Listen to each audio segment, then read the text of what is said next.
आगे बढ़ेंगे, पिपरिया सीट पर आएंगे। विलक्ष पर भारतीय जनता पार्टी ने ठाकुरदास नागवंशी को मौका दिया है और पिछला चुनाव ये जीते भी थे। कहा जाता है कि एससी कैटेगरी में भाजपा के मजबूत दावेदार है और समाज में इनकी अच्छी पैठ है। कांग्रेस ने अगर देखा जाए तो गुरुचरण खरे को मैदान में उतारा है। कहा जाता है कि इस क्षेत्र में लंबे समय से सक्रिय है और कतिया समाज के वोटरों में इनकी अच्छी पकड़ है, इसलिए कांग्रेस ने गुरुचरण खरे को मैदान में उतारा है। अब मैं आपसे जानना चाहूंगी, पिपरिया विधानसभा सीट के सियासी समीकरण क्या कहते हैं? धर्मिष्ठा जी, माफ कीजिएगा, आपको करेक्ट करूंगा। जी जी, गुरुचरण खरे जी का टिकट बदल दिया है, बिल्कुल, और उनका टिकट बदल दिया गया है और वीरेंद्र बेलवंशी को मौका दिया गया है। बिल्कुल क्षमा चाहूंगी मैं। जी जी जी, बिल्कुल। तो क्या कहता है इस सीट का सियासी समीकरण?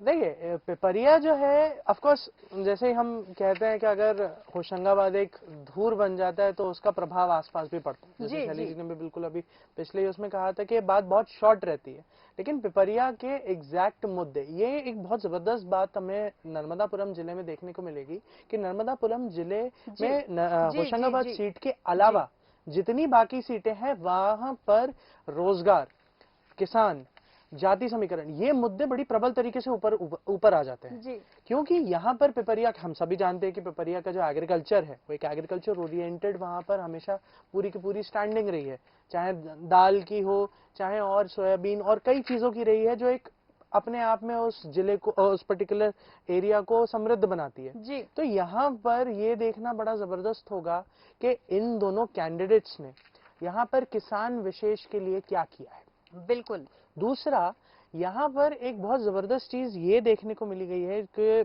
Over the period of time BJP की सरकार में कई बार नर्सिंग कॉलेजेस को और मेडिकल कॉलेजेस को ये प्राथमिकता के रूप में देखा गया। लोगों ने रियलाइज करा कि अगर हम ज्यादा मेडिकल कॉलेजेस को बढ़ावा देंगे तो हमें प्रदेश के अंदर ही चिकित्सा स्वास्थ्य संबंधी समस्याओं को भी एड्रेस कर पाएंगे और रोजगार को भी पूरा मौका दे पाएंगे।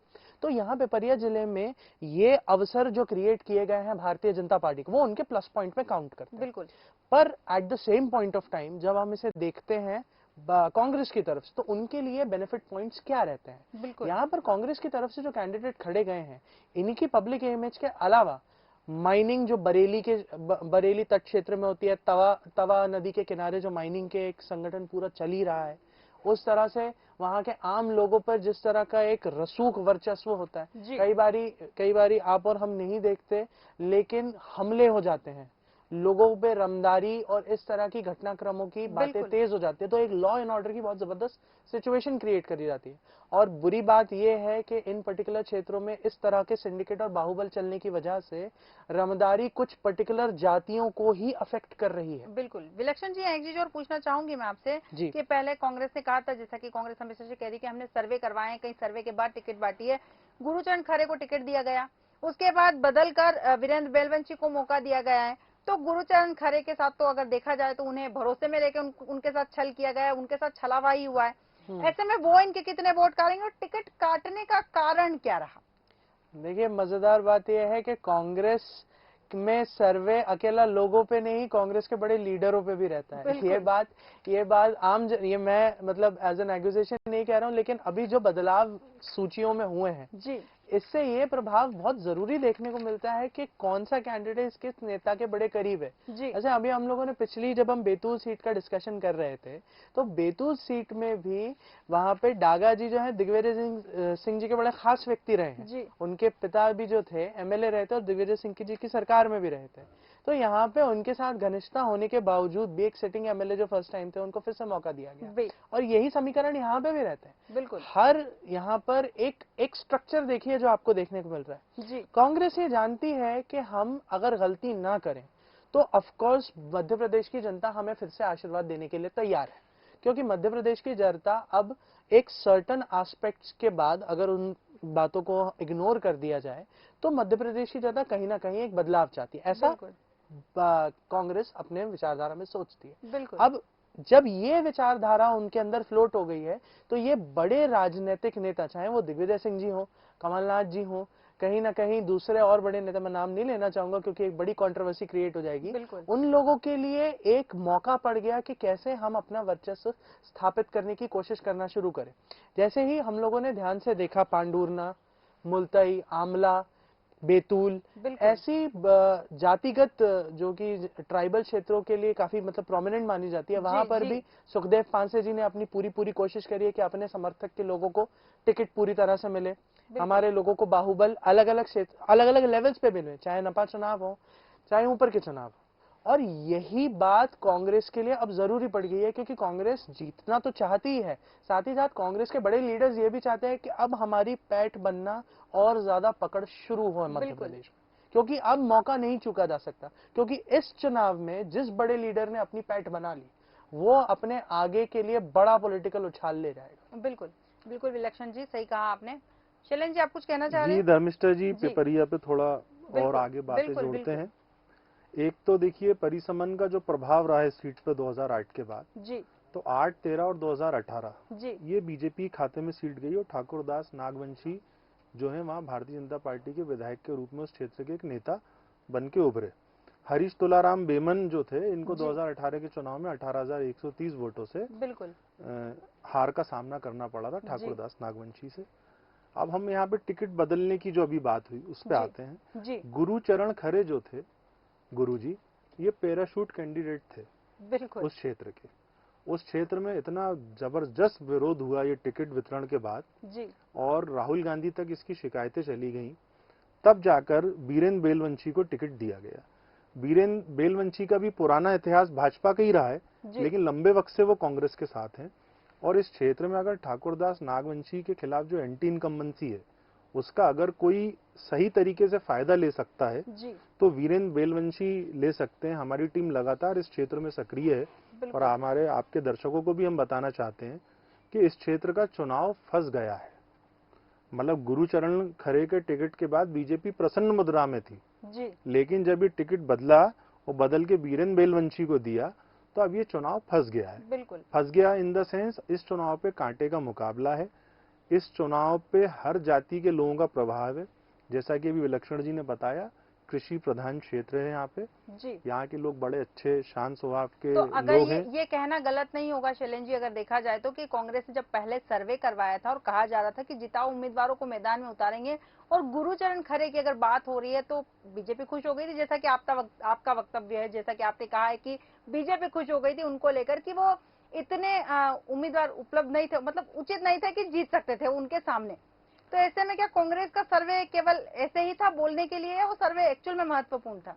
जी, मैं बिल्कुल उसमें थोड़ा सा जो जानकारी सार्वजनिक कर सकता हूँ उतनी कर देता हूँ। जी जी बिल्कुल। मैं ये नहीं कहता गुरुचरण खरे कोई खराब कैंडिडेट थे, वहाँ की जनता कह रही है कि वो पैराशूट कैंडिडेट थे। जी, अब ये पैराशूट लेके उतरे हैं तो वाकई इनके पास कोई बहुत बड़ा जैक रहा होगा जी, लेकिन जब उसकी शिकायत शिकवे दिल्ली दरबार में पहुंचे जी, और वहाँ के लोगों ने, जो कांग्रेस पार्टी के कार्यकर्ता हैं जो वहाँ पे मतलब 12 महीने काम करते हैं 5 साल, वहाँ बहुत बड़ी संख्या में लोगों ने कहा कि अगर वीरेंद्र बेलवंशी को टिकट बदल के दिया जाता है तो पिपरिया में इस बार परिवर्तन की उम्मीद है। अब ये सतपुड़ा से घिरा हुआ है पिपरिया और होशंगाबाद में मां नर्मदा की कृपा है, बहुत बड़ी मंडी है यहाँ पे, कृषि मंडी जो है, कृषि प्रधान ये क्षेत्र है। दाल के बारे में बता ही दिया, गेहूं का जो व्यवसाय है मतलब कृषि प्रधान है और बड़े अच्छे सरल शांत स्वभाव के लोग हैं। लेकिन क्योंकि पिपरिया में मैं लगातार आता जाता रहता हूँ, 15 वर्षों से ठाकुरदास नागवंशी मतलब एक सामान्य कैंडिडेट रहे, विधायक रहे, उन्होंने किसी के नुकसान नहीं करा, किसी को बहुत ज्यादा फायदा नहीं करा। बीच में जरूर उनका नाम कुछ खनिज से जुड़े कारोबारियों के साथ में उनका नाम जुड़ा था, लेकिन वो बहुत सरल स्वभाव के हैं। लेकिन इस बार उनके लिए चुनौती है और जैसा कि मैंने आपको कहा थोड़ी देर पहले भी हमने चर्चा में कहा कि पूरा नर्मदापुरम, पूरा नरसिंहपुर और जबलपुर, जहां से नर्मदा जी मां नर्मदा बह रही हैं, जिस जिस क्षेत्र से बह रही हैं, वहां पे वही प्रभावशाली लोग हैं जो कहीं ना कहीं खनिज के काम में जुड़े हैं। मैं यहाँ किसी कैंडिडेट का डायरेक्ट नाम नहीं जोड़ रहा हूँ।